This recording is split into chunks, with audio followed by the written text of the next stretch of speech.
అనేక మంది తల్లిదండ్రులు కాల్స్ చేసి మాట్లాడుతున్నప్పుడు మా పిల్లలను ప్రభు పరిచర్యలో పెంచడానికి ఇష్టపడుతున్నాం, దేవుని యొక్క సేవకు అప్పగించడానికి ఇష్టపడుతున్నామని అలా వారు సాక్ష్యం ఇస్తున్నప్పుడు చాలా ఆనందపడుతున్నాను.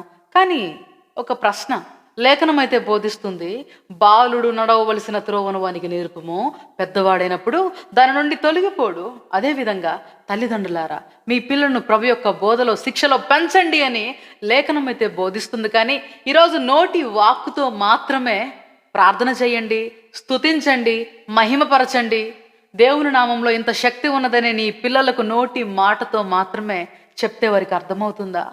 నా ప్రియమైన తల్లిదండ్రులారా, ఒక ఆలోచన పంచుకోవడానికి ఇష్టపడుతున్నాను. దయచేసి మీరు మీ పిల్లలకి ప్రార్థన చేయండి అని చెప్పకండి, ఎలా ప్రార్థించాలో చేసి చూపించండి. దేవునికి మహిమ, దేవుణ్ణి స్తుతించండి అని నోటి మాటతో మాత్రమే చెప్పకండి. ఎలా స్తుతించాలో స్తుతించి చూపించండి. దేవుని నామంలో ఎంతో బలమైన శక్తి ఉన్నది అని నోటి మాటతో మాత్రమే చెప్పకండి.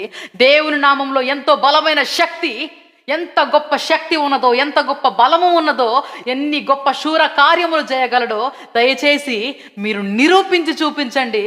మీ భక్తి జీవితాన్ని కాపాడుకోండి. దినదినము మీ ప్రవర్తనే వారికి గొప్ప సాక్షార్థకంగా వ్యక్తమవ్వండి.